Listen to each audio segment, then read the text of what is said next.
우리는 여러모로 위험과 불확실성의 현대 산업 사이에 살고 있습니다. 그래서 현대 사회를 불확실성의 시대라고 말들 합니다. 변화가 극심하여 미래를 예측할 수 없는 상태의 시대를 말하는데, 불확실성의 시대를 맞이한 현대인의 생활은 복잡할 수밖에 없습니다. 원리 배역은 현대 산업 사회는 물질적 풍요를 쟁취했지만 기술적 진보 때문에 새로운 불안이 정대되는 위험 사회에 살고 있다고 말했습니다. 특히 우리의 미래가 불확실하다는 것은 그만큼 염려와 두려움이 많다는 것을 의미합니다. 그래서 이 시대를 살아가는 수많은 사람들이 염려와 두려움에 빠져 있습니다. 사람은 누구나 정도의 차이가 다를 뿐 두려움 속에 살고 있으며, 요즘은 특별히 건강에 대한 염려와 두려움이 가장 많습니다. 나이가 들면서 신체적으로 기능이 떨어지고 아픈 곳이 점점 많아지면서 병원 출입이 잦아지고 검사 결과 좋지 않은 곳이 발견됩니다. 몰랐을 때는 잘 먹고 잘 살면서 살아왔는데 알고 나니 더 신경이 쓰이고 두려움이 앞섭니다. 어니 제이 젤린스키의 느리게 사는 즐거움이란 책에 보면 우리가 하는 걱정거리의 40%는 절대 일어나지 않을 것에 대한 것이고, 30%는 이미 일어난 사건들이고, 22%는 사소한 사건들이며, 4%는 우리가 바꿀 수 없는 것들에 대한 것들이다 라고 말했습니다. 그리고 겨우 나머지 4%만이 우리가 대처할 수 있는 진짜 문제이다 라는 것입니다.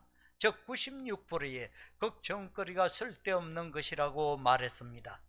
여러분, 우리가 염려하는 것들의 96%가 불필요한 것들이라 합니다. 그런데 우리는 지금 불확실성의 시대와 다가오는 미래에 대한 염려와 두려움 속에 살아가고 있습니다. 두려움이란 마치 흔들 의자와 같아서 아무리 흔들어도 여전히 제자리에 있을 뿐입니다. 두려움은 우리의 마음을 흔들어 놓기만 할 뿐 결코 앞으로 한 발자국도 더 전진하지 못하게 합니다. 두려움과 염려는 개인의 성숙과 공동체의 발전을 막기 때문에 성경은 신구약 성경 전체를 통해서 계속해서 두려워하지 말라고 강조합니다. 한 성경 학자는 신구약 전체를 연구하다가 근심하지 말라, 염려하지 말라, 놀라지 말라는 말씀이 366회나 나오는 것을 발견하고 연구하다가 1년이 365일이니까 1년 내내 하루같이 근심하지 말고 살라는 말씀이구나 생각했는데, 왜 366번을 말씀하셨을까 고민을 하기 시작했고, 생각하고 연구하다가 깊은 깨달음이 왔는데, 4년마다 하루가 더해지는 윤년까지 포함해서 하나님께서 그 하루까지도 너희 믿는 자여 근심하지 말라고 하신 것이구나 라고 깨닫게 되었다고 합니다. 참으로 귀한 통찰이 아닐 수가 없습니다. 하나님은 단 하루도 예외 없이 우리가 두려움 없이 살아가기를 원하신다는 것입니다. 시편 139편 2절에서 주께서 내가 안고 일어섬을 아시고 멀리서도 나의 생각을 밝게 아시오며 라고 했으며, 마태복음 10장 30절에서 너희에게는 머리털까지 다 세신 바 되었나니 라고 했습니다. 그리고 마태복음 10장 31절에서 두려워하지 말라고 하셨습니다. 하나님은 우리의 안고 일어섬을 다 아시고 머리카락까지 세시는 분이십니다. 하나님은 지금도 우리를 불꽃 같은 눈동자로 돌봐 주십니다. 그러므로 하나님께서는 우리들이 두려워하거나 염려하는 것을 결코 원하지 않고 계십니다. 그리고 두려움은 사람들을 무기력하게 하고 불안하게 만들며 자신감을 상실하여 꿈과 비전을 잃게 만들며 인격적인 성장과 성숙을 방해하는 중요한 요소가 되기 때문입니다. 또한 두려움은 영적 생활의 중요한 방해물이며, 두려움은 하나님께 나아가는 것을 가로막으며, 두려움은 믿음을 약화시키고 하나님의 사랑을 받아들이지 못하게 하여 결국 두려움은 하나님을 거역하게 만듭니다. 따라서 우리 안에 잠재되어 있는 두려움을 극복하는 것은 영적 성장을 위해서 중요한 부분입니다. 그러므로 우리들이 어떻게 하면 두려움을 이기고 승리하는 신앙생활을 할 수 있을까요? 먼저는 자신의 소속감이 분명해야 합니다. 미국의 남북 전쟁이 한창일 때 한 농부가 이토리는 북군의 군복을, 바지는 남군의 군복을 입고 있었답니다. 상황에 따라 한쪽 편으로 가장하면 안전하리라고 계산했던 것입니다. 그러나 그 지역에서 남군과 북군의 격전이 벌어졌을 때 결국 그는 누구에게도 소속되지 못한 채 양쪽 모두에게 공격을 받고 죽고 말았습니다. 우리 믿음도 마찬가지입니다. 소속이 불분명하면 결국 세상에서도 하나님에게서도 온전히 설 수가 없습니다. 그리스도인은 누구입니까? 우리는 하늘의 시민권을 가지고 이 땅에 살아가고 있습니다. 우리의 소속은 하늘이요 땅이 아닙니다. 왜냐하면 주님께서 우리를 핏값으로 사셨기 때문에 우리의 이름이 하늘 생명책에 기록되어 있습니다.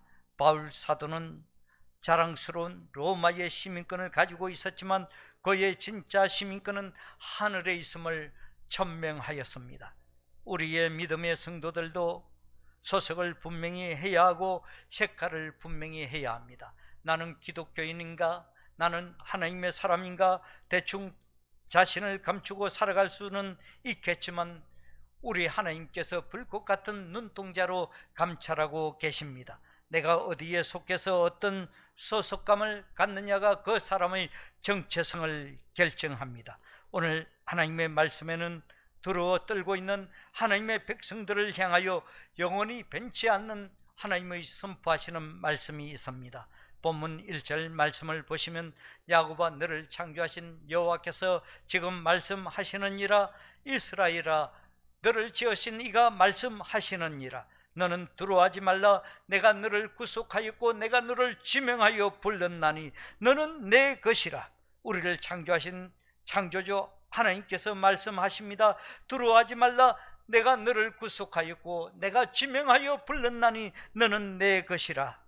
우리는 하나님이 지명하여 불러주신 하나님의 자녀이기 때문에 너는 내 것이다. 나에게 속한 나의 자녀라는 분명한 하나님의 선포가 있습니다. 이보다 더 확실하고 놀라운 축복이 어디 있을까요? 부족하고 허물 많은 우리들을 향하여 너는 내 것이다. 누가 뭐라고 해도 나에게 속한 나의 자녀다라는 놀라운 선포입니다. 이 시간 나는 하나님이 지명하여 불러주신 하나님의 자녀다라는 분명한 소속감을 가질 때 우리는 두려움을 넘어설 수 있습니다. 세상에서 근시에 있는 분이 나를 지명하여 불러도 얼마나 기분이 좋습니까? 그런데 천지를 창조하신 여호와 하나님께서 나를 기억하셔서 지명하여 불러주셨다니 얼마나 영광스러운 일입니까? 사람들이 나를 외면하고 가족조차 이해해 주지 못하고 인생의 자리가 버겁게 느껴질 때라도 나는 누구입니까? 하나님이 지명하여 불러주신 하나님의 자녀입니다 라는 분명한 소속감을 가지고 살 때 우리는 그 어떠한 상황 속에서도 흔들리지 않으며 그 어떠한 고난도 뚫고 나갈 수가 있는 힘이 생기는 것입니다. 둘째로 자신의 가치감이 분명해야 합니다. 자신의 존재에 대한 분명한 가치를 인정할 줄 아는 자는 두려움에서 자유하지만 자신의 존재를 비하하거나 열등감을 가진 자는 작은 일을 만나도 흔들리며 두려워서 떨기 시작합니다. 그러나 우리 하나님께서는 두려움에 빠져 있는 우리를 향하여 이렇게 선포하십니다. 3절 말씀을 보시면 대저 나는 여호와 내 하나님이요 이스라엘의 거룩한 이요 내 구원자임이라. 내가 애굽을 너의 속량물로 구스와 스바를 너를 대신하여 주었노라.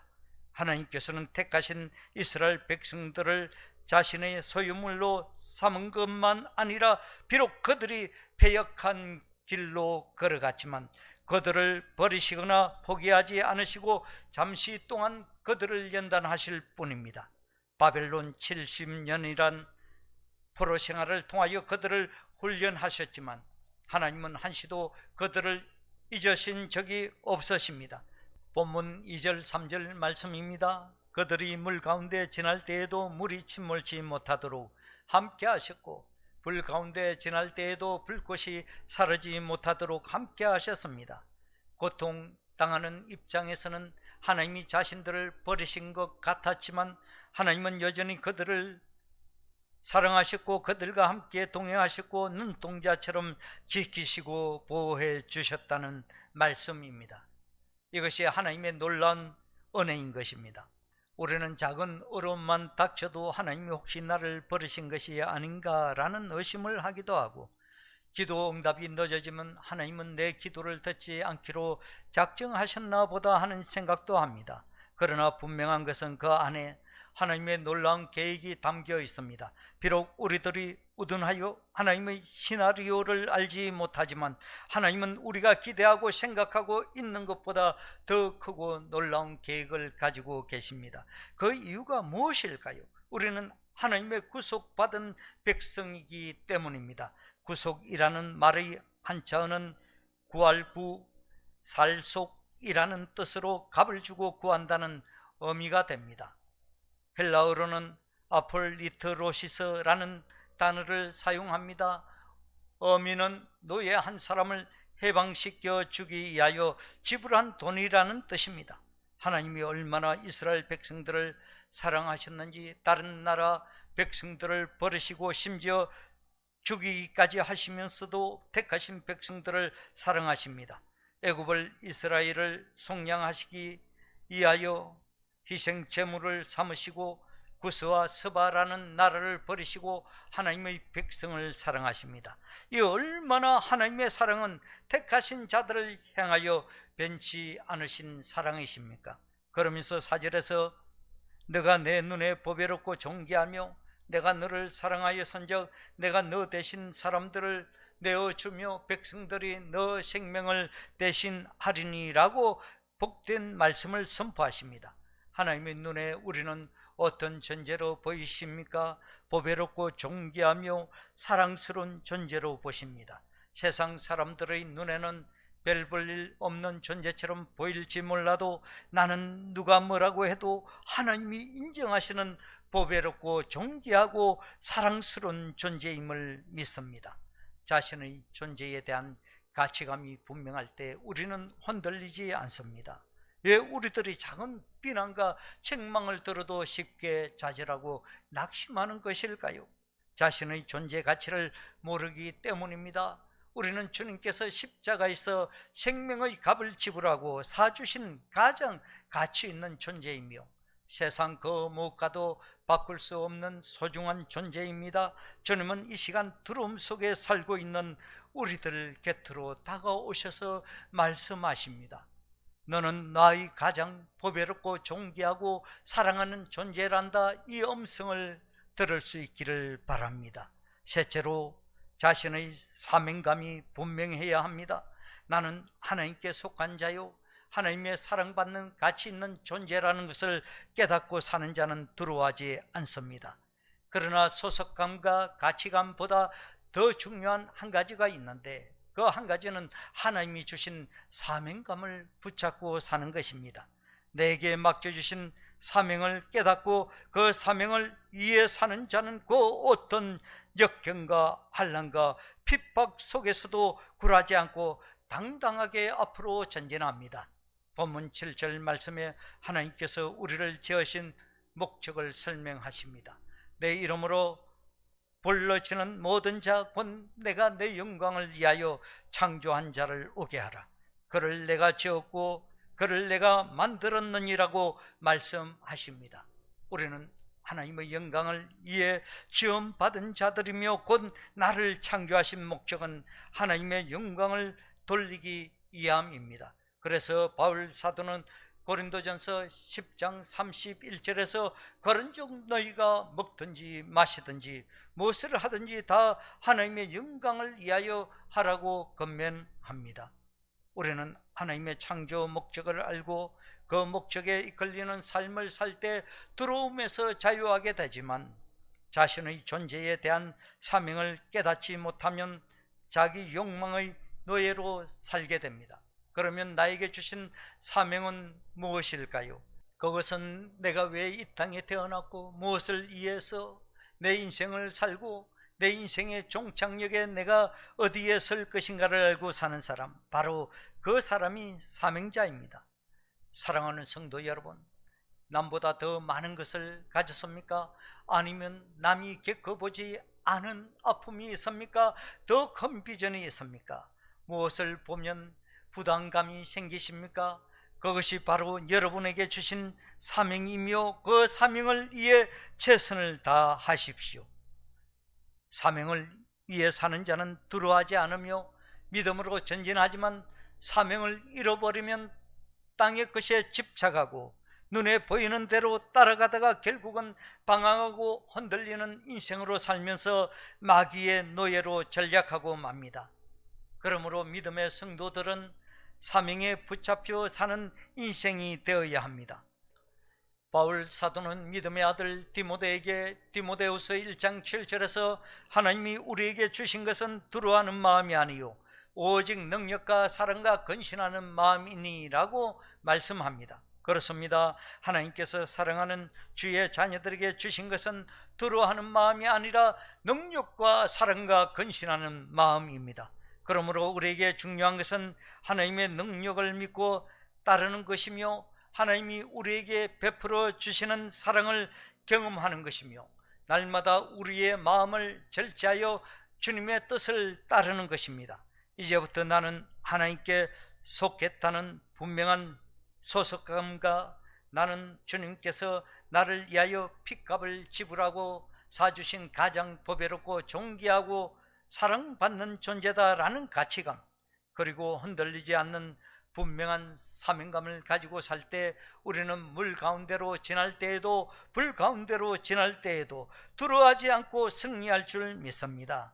특별히 이 시간 이사야 41장 10절의 말씀을 붙드시길 바랍니다. 두려워하지 말라, 내가 너와 함께함이라. 놀라지 말라, 나는 내 하나님이 됨이라. 내가 너를 굳세게 하리라. 참으로 너를 도와주리라. 참으로 나의 오른손으로 너를 붙들리라. 이와 같이 여러분의 연약한 손을 내밀어 주님께 맡기십시오. 주님께서 우리의 손을 잡아주시고 이끌어 주실 때에 우리는 그 어떤 두려움 속에서도 낙심할 이유가 없습니다. 사망의 엄침한 골짜기를 다닐지라도 구원의 주님이 나와 함께 하심을 믿는다면 우리는 다시 힘을 얻게 될 줄 믿습니다. 사랑하는 성도 여러분, 우리 인생에도 크고 작은 풍랑이 찾아옵니다. 갑자기 흔들리는 삶의 배 속에서 우리는 두려움에 휩싸일 수 있습니다. 그러나 오늘 하나님께서 우리에게 분명히 말씀하십니다. 두려워하지 말라, 내가 너와 함께함이라고 말입니다. 하나님은 우리와 함께 하심으로 우리가 어떤 상황에 있든지 하나님은 우리를 지켜주시는 피난처요 요새이십니다. 하나님의 날개 안에 갈 때 우리는 가장 안전합니다. 이 급변하는 시대에 세상 사람들은 불안하고 두려움에 사로잡혀 살아갑니다. 그러나 우리는 다릅니다. 우리는 예수 그리스도로 말미암아 구원을 받은 하나님의 자녀들입니다. 나는 하나님의 자녀다라는 이 분명한 정체성을 가지고 살아갈 때 우리는 두려움을 이길 수가 있습니다. 그러므로 오늘도 두려움을 바라보지 말고 하나님을 바라보십시오. 하나님이 나와 함께 하신다는 사실을 믿고 담대하게 살아가십시오. 그 믿음이 우리의 삶을 붙들고 결국 승리하게 할 줄 믿습니다. 우리 다 함께 두 손 모아 간절히 기도하겠습니다. 사랑과 은혜가 풍성하신 하나님 아버지, 오늘도 저희를 하나님의 말씀 앞으로 불러주시니 감사합니다. 세상이 두렵고 앞날이 불확실할수록 주의 음성을 듣는 이 시간이 우리에게 생명이고 힘이 됩니다. 사랑의 주님, 우리를 창조하신 분이 하나님이시며 우리를 조성하시고 지금도 붙들고 계신 분이 주님이심을 믿습니다. 그러기에 오늘도 주님 앞에 담대히 나아갑니다. 두려워하지 말라, 내가 너를 구속하였고 너를 지명하여 불렀나니 너는 내 것이라. 주님의 귀한 말씀으로 용기와 힘을 가지고 다시금 일어섭니다. 주님, 우리의 삶이 때론 물 가운데 불 가운데 있을지라도 내가 너와 함께 하겠다는 말씀처럼 주께서 우리 곁을 결코 떠나지 않으심을 믿습니다. 혼자 걸어가는 줄로 착각했던 길도 돌이켜보면 주님의 발자국이 함께 있었음을 고백합니다.